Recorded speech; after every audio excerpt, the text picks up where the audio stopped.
These two beings were not captured in the same moment. They come from two completely different places and two very different times. The one on the left, the fairy, is smaller than the leaves around him.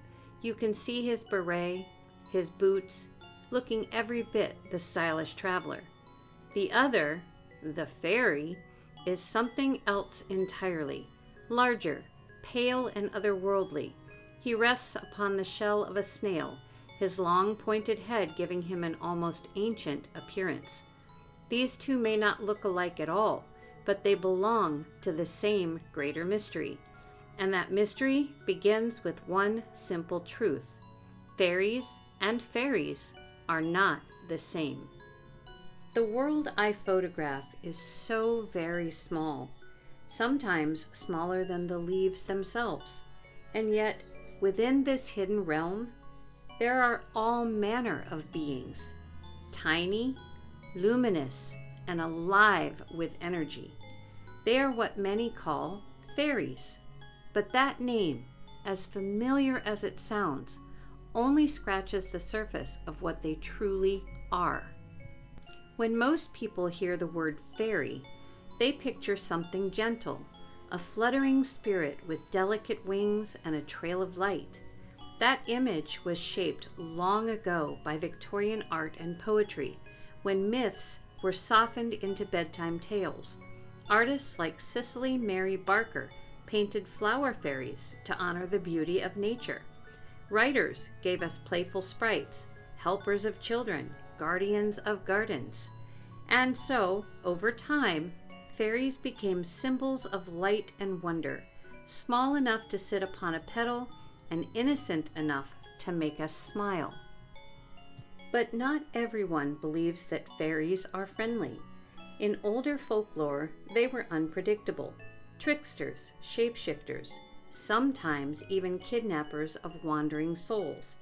People once left offerings of milk or bread at their doors to earn their favor, or at least to avoid their mischief. In those stories, fairies were not harmless. They could bless a home or curse it. They were as wild as the wind and as moody as the weather itself. Still, I've always felt there's something kind about the fairies I've seen. They appear where peace exists, in quiet, green places, untouched by human noise. They're the shimmer that arrives only when you slow down enough to notice it. Maybe that's their message, to remind us that wonder still hides in the smallest corners of nature. And yet, I often ask myself, how could something so tiny ever be dangerous? How could such delicate beings hold any power at all? But then there's another word, older, deeper, fairy. Fairy isn't just another way of saying fairy. It describes a world, a realm, existing beside our own. To the Celts, it was called the other world. It's where the ancient ones dwell, the Tuatha Dé Danann, the shining folks of old.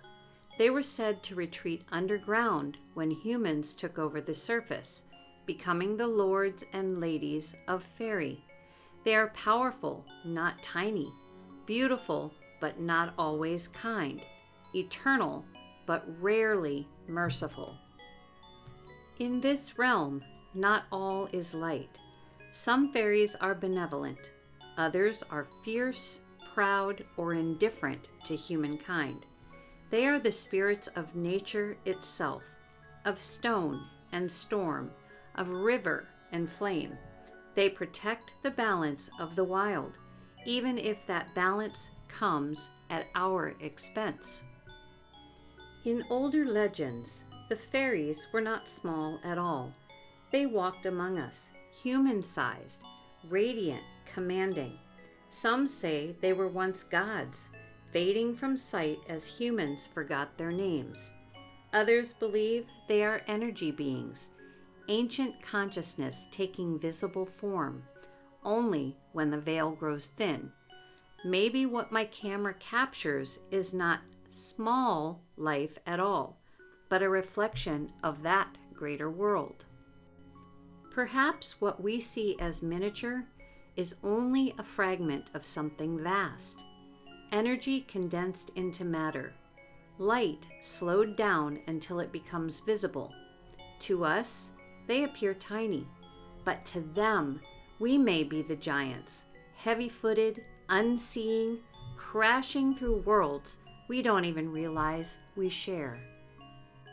So what's the real difference between fairies and fairies?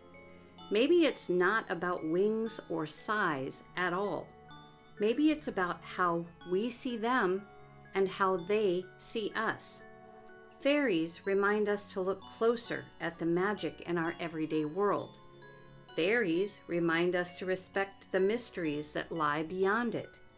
They are two faces of the same truth, the light and the shadow, the gentle and the wild, the visible and the unseen. Because sometimes what seems small isn't small at all. In truth, fairy is just one species within fairy, and fairy is vast, home to elves, tree beings, water spirits, light forms, and countless others beyond our imagination. What I've captured through my lens are only fragments of that greater world, moments when the veil grew thin and the unseen became visible. Every image shared here is part of that ongoing search, a FaerieQuest, to understand who they are and what they want us to remember. So, when you see these beings, know that they are real, alive in light, in nature, and in spirit. And perhaps, if you look closely enough, you'll find Fairie looking back at you too.